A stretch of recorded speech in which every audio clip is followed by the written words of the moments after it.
meningkatkan gairah seks para laki-laki pada zaman itu. Dipaksa ditekuk, jemarinya itu remuk. Untuk jalan pasti udah susah, jadi mereka itu bahkan banyak yang mengalami kelumpuhan, bahkan juga kematian. Untuk menyeimbangkannya itu benar-benar jalannya itu sampai kayak lenggok-lenggok gitu.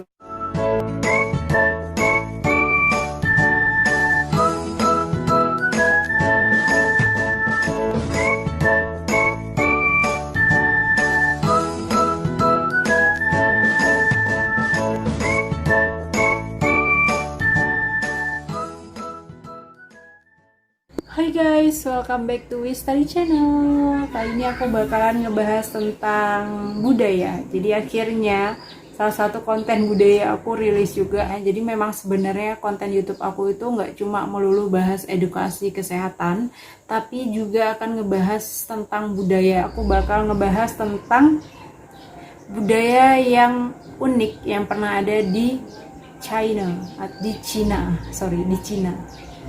Guys, jangan lupa subscribe.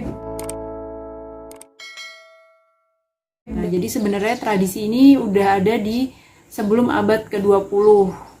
Nah, kali ini aku bakal bahas, mungkin beberapa dari kalian udah tahu juga tradisi ini pernah, karena lumayan viral ya, sempat ada di media sosial, bahkan di televisi juga. Tradisi ini berkaitan dengan standar kecantikan. Jadi mungkin kalau di Indonesia ya, untuk saat ini standar kecantikannya itu adalah tubuh langsing. Kemudian kulitnya yang putih.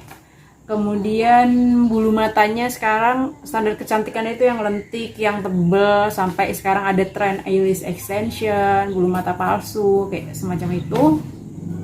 Dan masih banyak lagi. Standar kecantikan di setiap negara itu pasti beda-beda ya guys. Jangankan negara, setiap orang itu pasti punya standar kecantikan yang beda-beda. Nah, jadi di Cina dulu pernah ada tradisi yang dikenal dengan istilah foot binding atau tradisi pengikatan kaki. Semakin kecil kaki seorang wanita, maka dia akan dipandang semakin cantik juga di mata masyarakat. Bahkan nih, pada zaman dulu foot binding atau tradisi pengikatan kaki ini itu dijadikan sebagai syarat mutlak untuk menikah. Jadi para laki-laki pada zaman itu tidak akan menikahi wanita yang tidak mengikat kakinya. Karena wanita yang melakukan pengikatan kaki ini dianggap sangat erotis dan juga meningkatkan gairah seks para laki-laki pada zaman itu. Dan proses pengikatannya, for your information, jadi proses pengikatannya itu anggap aja ini misalnya kaki ya.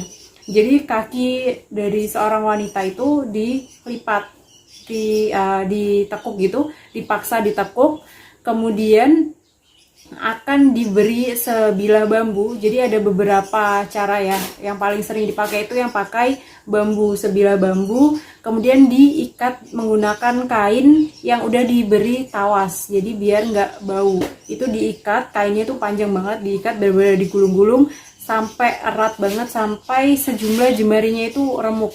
Jadi yang semakin hari ikatannya itu akan dibuat semakin kencang untuk membuat kaki mereka itu semakin kecil.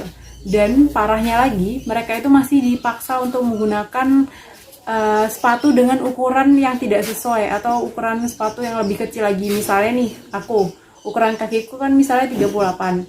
Nah, aku dipaksa pakai ukuran sepatu 36 atau mungkin 34.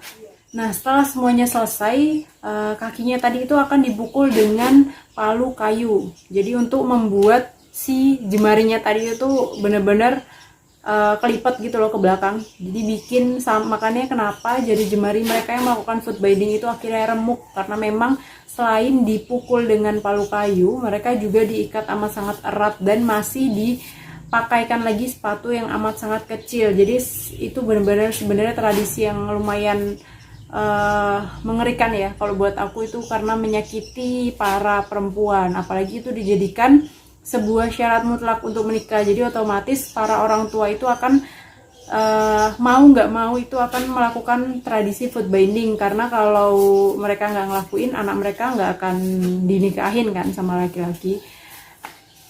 Nah, pengikatan kaki ini juga nggak sembarang hari dilakukan ya, nggak sembarang hari ini dilakukan foot binding gitu juga nggak bisa, karena foot binding ini biasanya dilakukan bertepatan dengan hari kelahiran sang dewi atau dewi kepercayaan pada masyarakat Cina zaman dulu.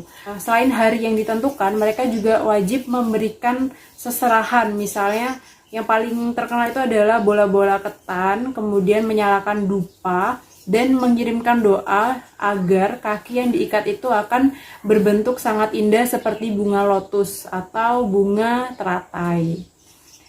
Biasanya tradisi pengikatan kaki ini dilakukan pada anak perempuan pada usia 4-9 tahun. Biasanya itu bangsa-bangsa miskin atau dengan kasta terendah ya, itu ada bangsa Manchu. I don't know how to say. Pokoknya dia Manchu atau Mansu gitulah ya bacanya.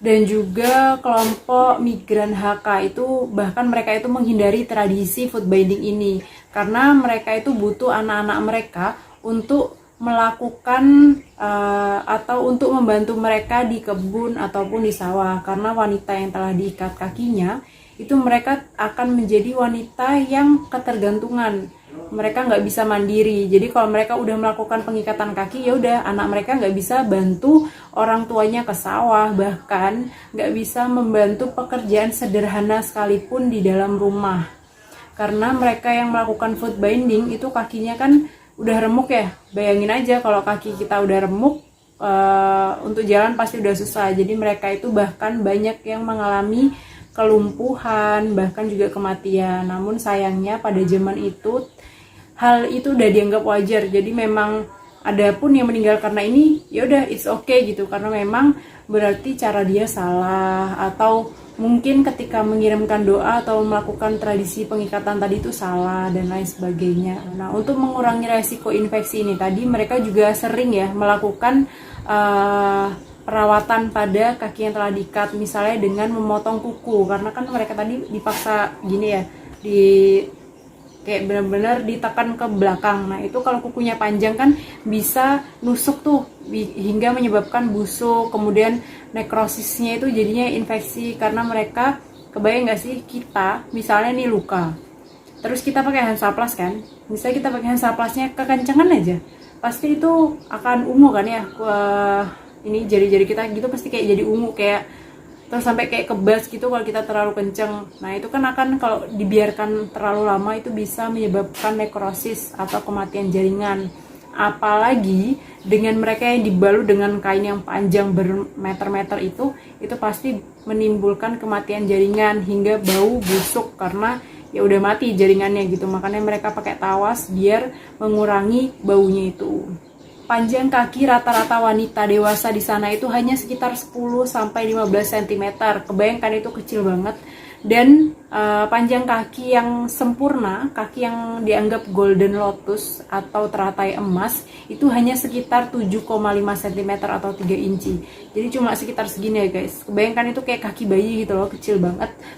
Nah, tapi di sana itu dikagumi, itu dianggap sebagai kaki yang sempurna. Dan ya bisa dibilang primadonanya mereka itu adalah wanita yang kakinya semakin kecil, golden lotus tadi. Kalau kita sekarang mungkin primadonanya yang tubuhnya semampai, kurus, seksi, atau kayak Suzy Miss A gitu ya. Nah kalau di sana dulu nggak gitu, jadi dilihat dari kakinya dulu. Asal mula dari tradisi foot binding ini sebenarnya ada lumayan banyak sumber ya, tapi katanya legenda yang paling terkenal itu adalah legenda dari selir Pangeran Yao Ming. Jadi dulu selir Pangeran Yao Ming ini pernah berjalan sangat anggun ketika telah melakukan foot binding, kakinya diikat. Jadi kan kalau mereka yang melakukan foot binding itu mereka untuk berjalan tuh susah ya guys. Mereka itu terpaksa, kadang ada yang sampai kayak nekuk lututnya gitu karena nggak bisa jalan ya. Jadi untuk menyeimbangkannya itu benar-benar jalannya itu sampai kayak lenggok-lenggok gitu loh. Nah tapi itu malah dianggap erotis pada zaman itu.